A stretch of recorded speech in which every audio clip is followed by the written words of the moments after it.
أعوذ بالله من الشيطان الرجيم. بسم الله الرحمن الرحيم. السلام عليكم ورحمة الله وبركاته.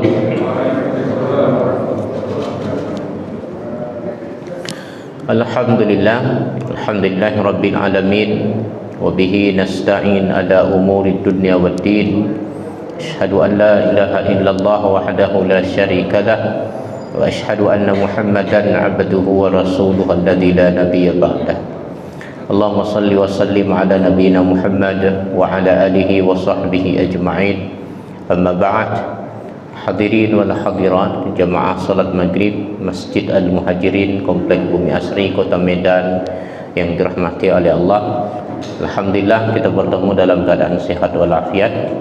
Pada malam ini kajian kita tentang iktikaf. Kajian kita tentang iktikaf. Yang pertama, definisi iktikaf secara bahasa adalah ludumu syai'i walau syarran, wa qala ba'duhum la yakunu illa fi khair. Iktikaf secara bahasa adalah melazimkan sesuatu walaupun itu buruk. Itu secara bahasa, itu iktikaf. Terhenti kepada sesuatu walaupun itu buruk, itu iktikaf secara bahasa. Sebagian ulama mengatakan tidak adalah iktikaf itu digunakan kata iktikaf kecuali hanya untuk yang baik. Nah, itu sebagian ulama. Tetapi yang betul adalah iktikaf secara bahasa, baik itu buruk ataupun baik, selama dia berhenti kepada sesuatu itu dikatakan iktikaf secara bahasa. Secara syar'an, istilah maksud makhsusun li syakhsin makhsusin fi makanin makhsusin biniyatin makhsusatin.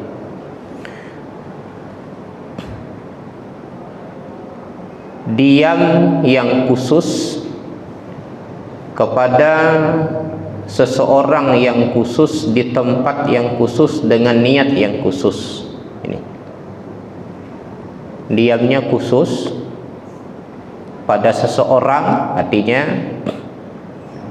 diamnya itu dihitung nanti iktikaf bagaimana syaratnya.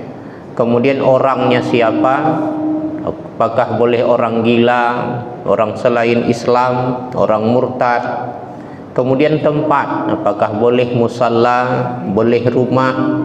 Kemudian niat, bagaimana cara berniat untuk iktikaf, boleh enggak orang nanti lagi masuk masjid kayak gini, setelah sholat maghrib baru mau baca Al-Fatihah, teringat saya tadi belum niat iktikaf di Masjid Al-Muhajirin ini, boleh enggak niatnya di dalam sholat? Nah, ini yang akan kita bahas. Yang pertama atau yang kedua, keutamaan iktikaf itu. Terdapat riwayat dari Nabi sallallahu alaihi wasallam, man masya fi hajati akhihi kana khairan lahu man i'takafi asyri sinina. Dari Nabi sallallahu alaihi wasallam, barang siapa yang berjalan untuk memenuhi hajat saudaranya, keperluan saudaranya, dia ngurus keperluan saudaranya. Barang siapa, masya ini dinamakan masya berjalan, artinya memang dia suka membantu orang.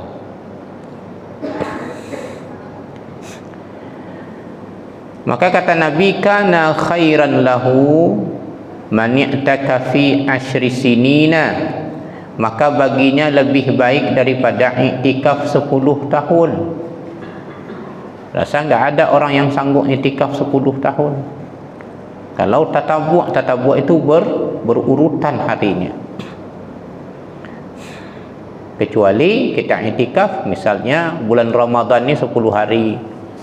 Ramadan akan datang 10 tahun yang akan datang, dihitung 10 tahun itu bisa. Tapi 10 tahun continue terus menerus, tak adalah yang sanggup kita i'tikaf di masjid demikian. Tetapi apa? Barang siapa yang memenuhi kebutuhan saudaranya, saudara di sini disebut adalah sesama muslim, sesama Islam, maka kata Nabi lebih baik daripada i'tikaf 10 tahun. Padahal i'tikaf itu pahalanya luar biasa. Kata Nabi, man ya'takafa yawman ibtigha'a wajhillah ja'alallahu bainahu wa bainan nar thalatha khanadiq kullu khandakin ab'adu mimma bainal khafiqain. Wa qala aidan man ya'takafa 'ashran fi ramadana kana ka hajjatin wa umratin. Barang siapa yang iktikaf 1 hari saja ikhlas karena Allah Ta'ala, maka Allah akan jadikan antara orang iktikaf jaraknya dengan neraka itu tiga khandak, 3 parit. Setiap parit itu jauhnya adalah bainal khafiqain, seperti langit dan bumi lah. Itu jauhnya. Jadi orang yang iktikaf 1 hari saja sudah luar biasa.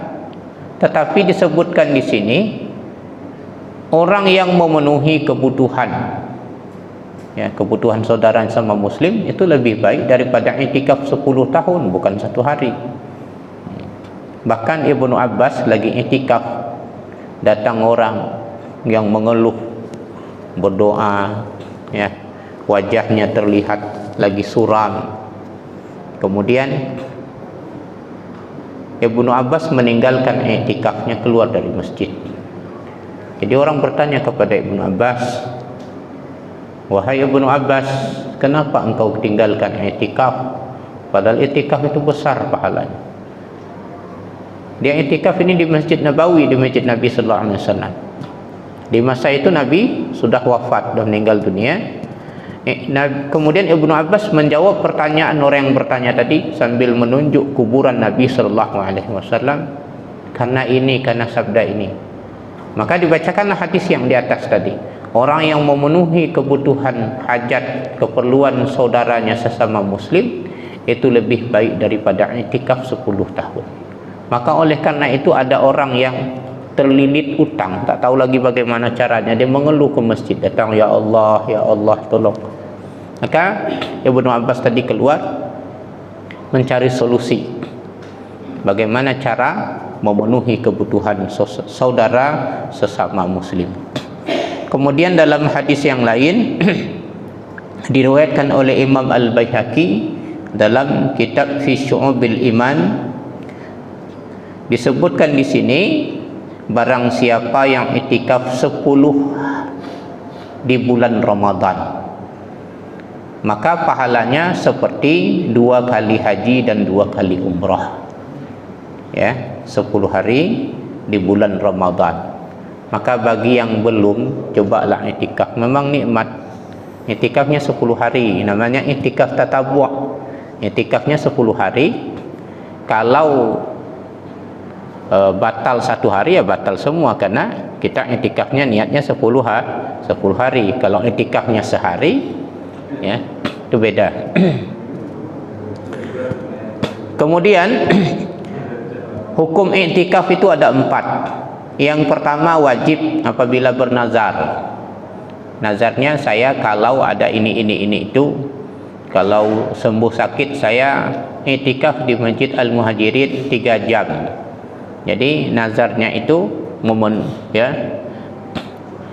3 jam tersebut wajib. Yang kedua, sunnah mandub. Inilah hukum asal daripada i'tikaf, yaitu pada 10 terakhir bulan Ramadan itu paling disunnahkan akadah. Yang ketiga, makruh. Makruh adalah i'tikaf seorang istri dengan izin suaminya. Izin suaminya makruh. idza kanat min zawatil hi'ah ma'a amnil fitnah, apabila perempuan tadi yang hay'ah ini, zawatil hay'ah ini orang yang sangat cantik sekali, ya, dan ma'amnil fitnah, terjaga dari fitnah, cantik, ya, maka makruh. Kalau yang kurang cantik tak makruh, ya. Izin suaminya boleh.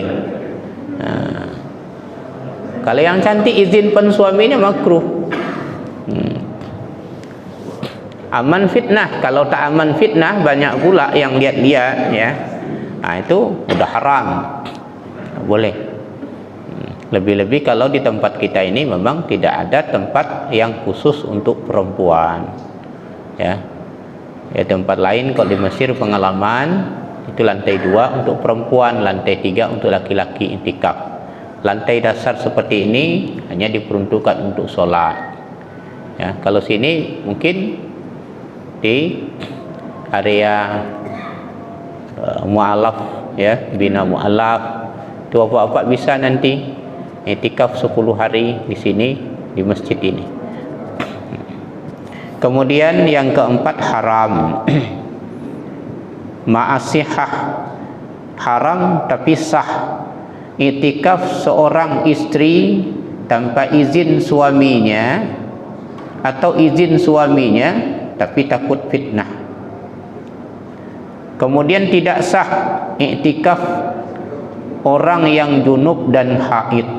Lagi haid itu tidak sah i'tikafnya.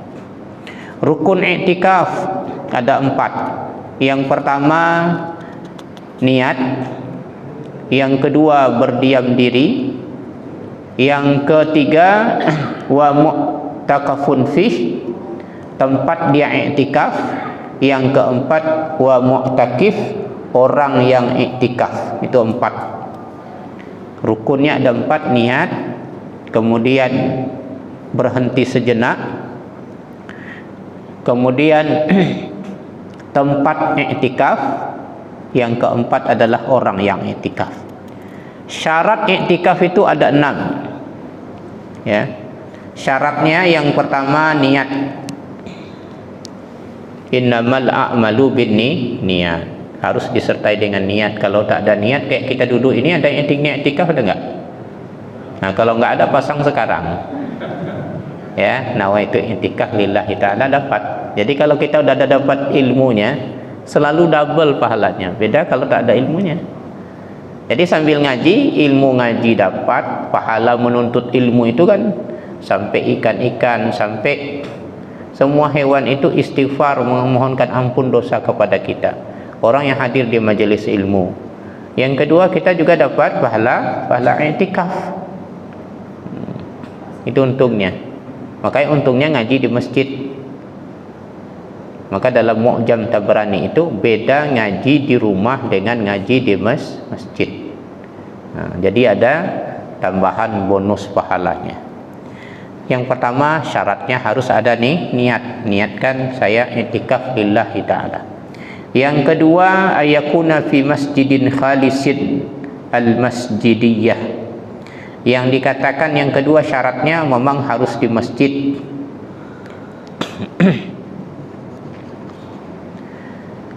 Khalisil masjidiyah, memang masjid, ya. Dibuat lagi khalisin, memang masjid. Fala yasihu fi nahwil musalla awi ribat, maka tidak sah i'tikaf itu di tempat yang seperti musalla, tempat solat, awi ribat atau tempat belajar, maka tidak sah. Harusnya memang syarat yang kedua ini tidak boleh tidak masjid. Apa syarat masjid? Masjid itu apa syaratnya? Milik umat, wakaf. Kalau di mall masjid enggak? Kantor pajak masjid enggak? Ya. Masjid nggak itu? Yang di kantor-kantor. Persoalannya, misalnya di kantor Departemen Pendidikan, ada masjid di dalamnya. Itu sudah sah wakaf untuk umat Islam, atau diperuntukkan untuk masjid, suatu saat bisa digeser bangunannya. Ini kan dia masalah. Makanya jadi ribut. Hanya HGB namanya ya, hak guna bangunan, tanahnya tidak milik umat. Tiba-tiba ingin dibangun, ini seperti saya dengar di Adam Malik ini lagi ada demikian. Karena ada rancangan pembangunan, itu Masjid Nurul Iman mau dipindah ke tempat yang lebih besar. Di situ akan dibangun satu gedung. Nah, terjadi bagaimana caranya ini? Yang dipertanyakan, itu tanah sekalian diwakaf atau tidak? Atau hanya bangunannya?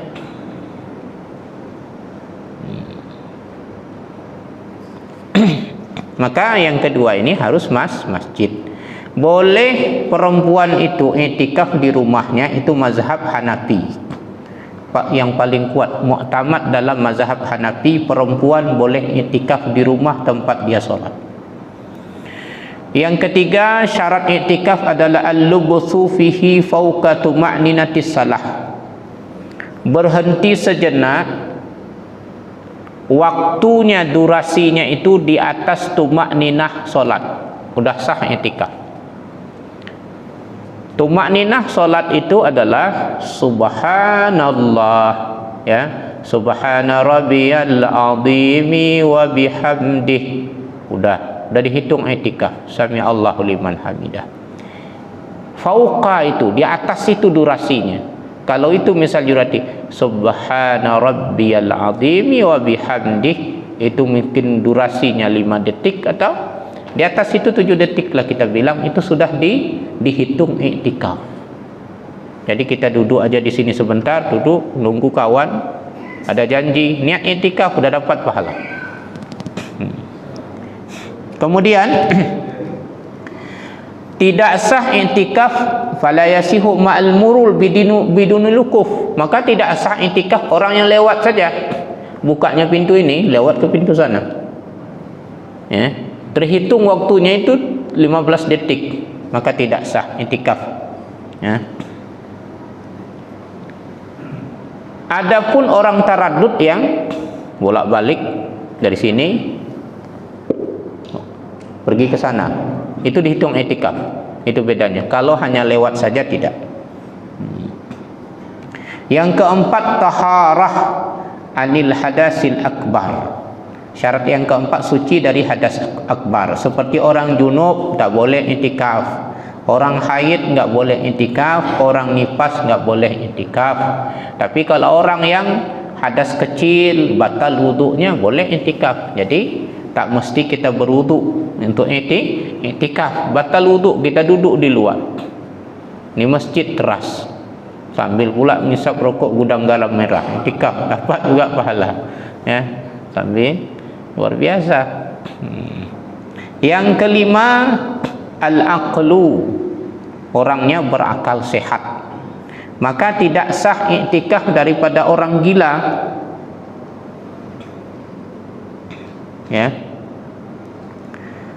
Falau junnal mu'takif, ini kalau seorang yang i'tikaf tadi tiba-tiba gila, walau lahdatan, sekalipun sebentar gilanya, batalal i'tikaf, maka batal i'tikafnya. Artinya apa? Ada begini orang dia dalam keadaan sehat begini, dia bilang saya mau bernazar i'tikaf 1 hari. 1 hari itu kalau dihitung hanya siangnya, misalnya 12 jam, saya mau i'tikaf dari jam 6 pagi sampai jam 6 sore.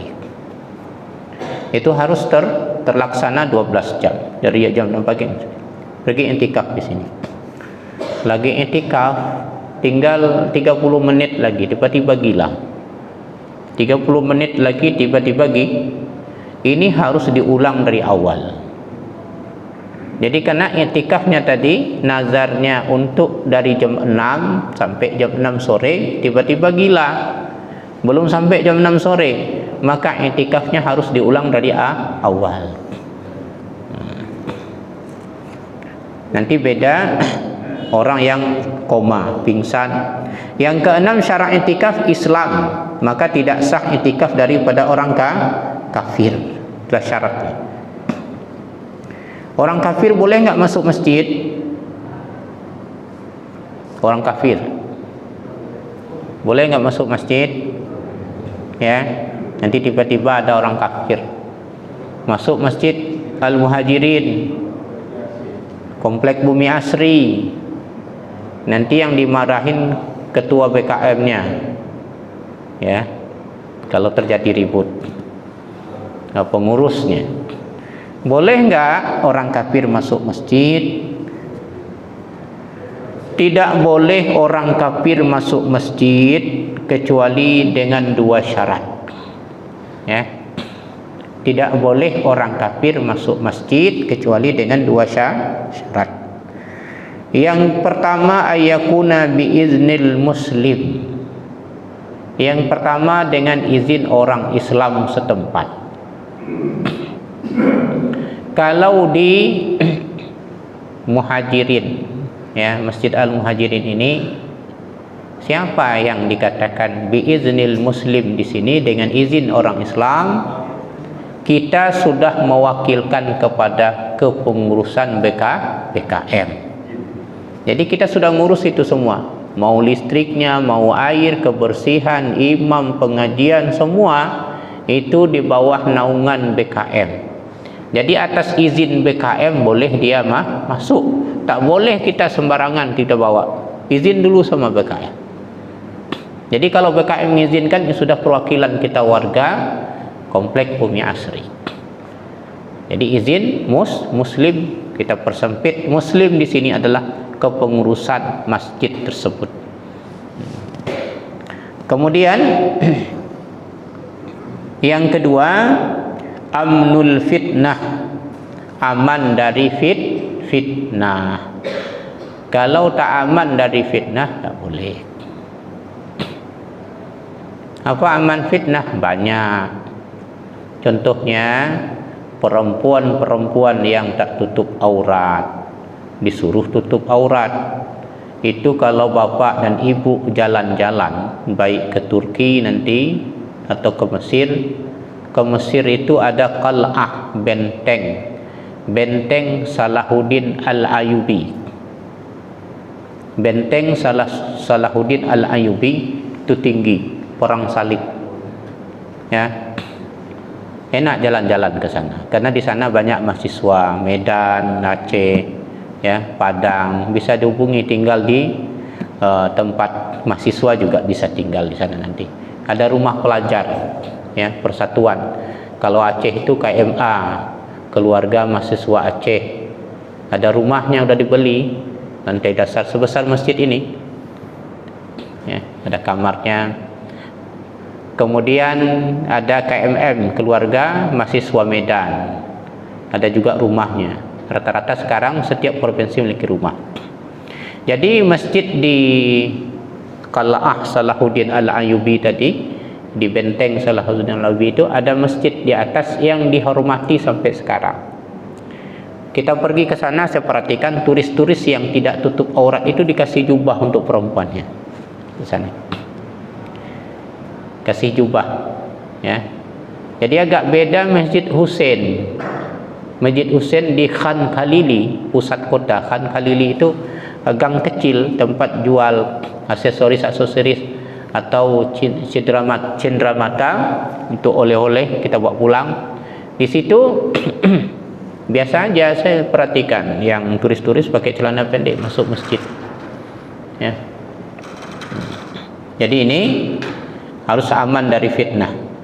Yang tak boleh sama sekali orang kafir itu masuk masjid mana? Masjidil Haram, ya. Masjidil Haram, illal Masjidil Haram, maka kecuali Masjidil Haram, fala yajuzu duhulahu mutlaqan, maka tak boleh masuk Masjidil Haram mutlak, tak ada syarat, tak boleh sama sekali. Okey. Kemudian sunnah-sunnah i'tikaf ada banyak. Di antaranya yang pertama, ayakuna fi jami'. Nah, ini beda.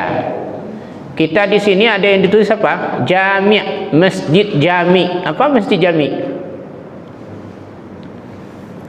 Apa beda masjid dengan jami'? Nah, kalau jami' itu didirikan solat jamaah, solat Jumat. Solat masjid jami' ini udah masjid jami' disebut. Karena didirikan solat Kalau didirikan hanya solat 5 waktu tidak Jumat, itu masjid saja. Itu bedanya. Nah, kalau bahasa kita apa? Musalla ya. Itu sunnahnya di masjid-masjid yang gini, yang di tempat didirikan solat Jumat. Supaya apa? Karena banyak jamaahnya dan istighna. Jadi dia tidak mungkin keluar untuk solat Jumat, cukup di sini saja. Yang kedua, ayakuna yauman kamilan, satu hari penuh. Jadi kayak tadi jam 6 sampai jam 6 sore atau 24 jam, itu sunnahnya. Keluar dari khilaf. Karena ada sebagian ulama mengatakan tidak sah i'tikaf kecuali 1 hari 1 malam. Itu ada pendapat ulama. Yang ketiga, ayakuna sha'iman, dalam keadaan berpuasa. Keadaan berpuasa. Yang keempat, ayuktsira minad du'a wa dzikril wal ibadah, memperbanyak doa, zikir dan ibadah. Yang kelima, ayutrakal makruha wal lagw, meninggalkan yang makruh-makruh dan yang sia-sia. Yang keenam, ayandurahu liyusabu alaihi thawabal fard. Nah, ini yang keenam, ingat, dinazarkan i'tikaf itu untuk apa? Agar dapat pahala fardu. Itu sunnahnya. Jadi i'tikaf, jadi kita bersama-sama ini ada 2 beda pahalanya. Ada sebagian dapat pahala sunnah, ada sebab fardu. Jadi caranya gimana? Nah, besok kalau ada kajian, misalnya kajian malam Sabtu, udah mau ke masjid, langsung bernazar, saya nazar i'tikaf dari maghrib sampai isya, agar kita duduk kajian dari maghrib sampai isya, duduk i'tikaf kita, duduk i'tikaf nazar, pahalanya pahala fardu, bukan pahala sunnah. Tapi kalau tidak dinazarkan, cuma kita datang sini, saya i'tikaf lillahi ta'ala, nawaitu i'tikaf lillahi ta'ala, jadi hanya dapat pahala sunnah. Itu bedanya. Kemudian persoalan-persoalan tentang i'tikaf ini, seseorang masuk masjid, kemudian dia niat i'tikaf, masuk masjid niat i'tikaf, dan keluar dari masjid, kemudian masuk lagi masjid. Apakah perlu ketika masuk masjid tadi dia berniat lagi i'tikaf atau tidak? Bagaimana caranya kalau kita masuk masjid, setelah masuk kayak gini duduk, nawaitu i'tikaf lillahi ta'ala, kita berniat i'tikaf, kemudian kita keluar masuk lagi masjid, bagaimana caranya supaya enggak pasang niat lagi? Caranya begini, kalau seseorang masuk masjid kemudian keluar dengan niat apa? Kembali lagi ketika dia keluar. Masuk masjid i'tikaf, ketika keluar dari pintu niat dalam hati, saya kembali lagi ke dalam masjid. Maka ketika masuk masjid duduk nanti lagi tidak perlu ada niat yang baru. Apa?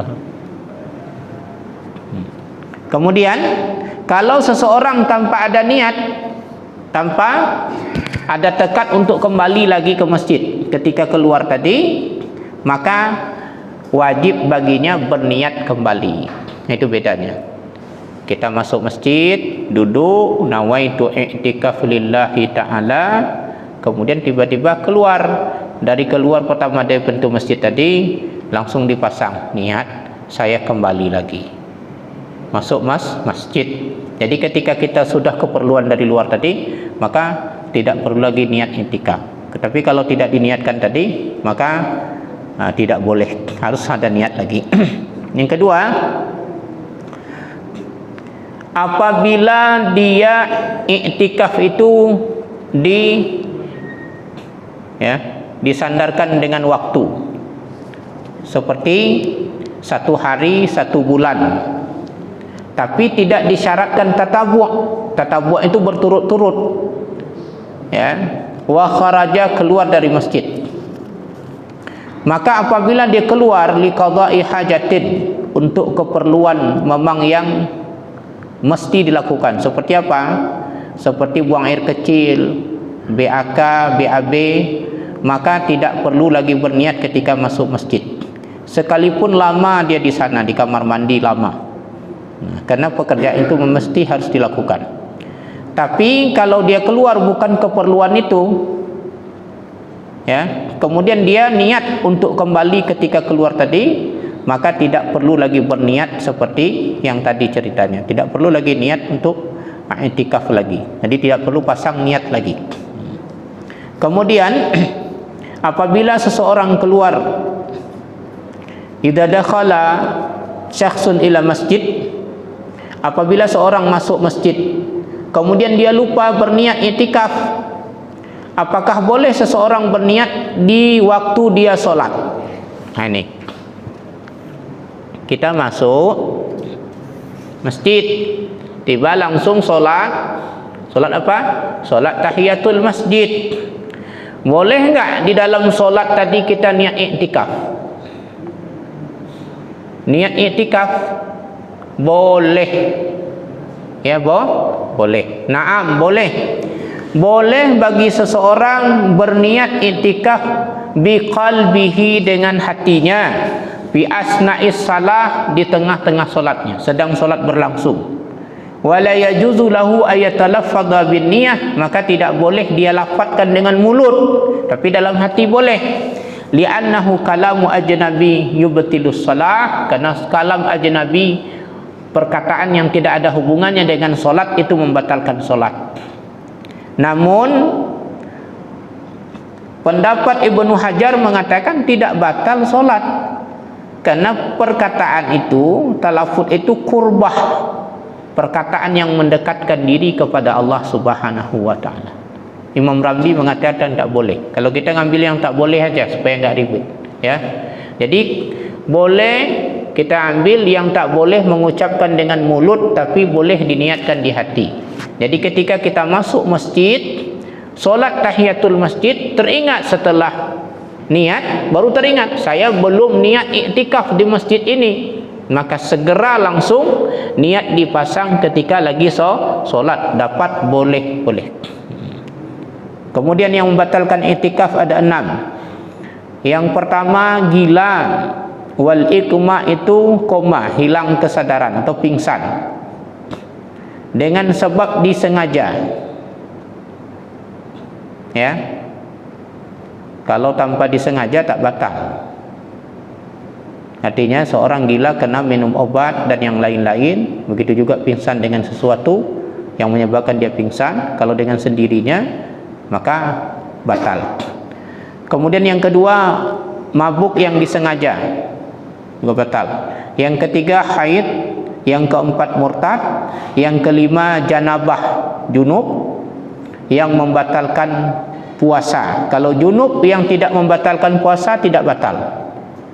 Contohnya junub yang membatalkan puasa adalah berhubungan suami istri, kemudian onani. Tapi kalau orang keluar junub sebab dengan mimpi, itu tidak batal i'tikafnya. Yang keenam, keluar dari masjid tanpa udzur. Ai khuruju bi kulli badan, keluar seluruh badannya, keluar dari masjid tanpa udzur, tanpa keperluan. Tapi kalau udzur diperbolehkan keluar dari masjid.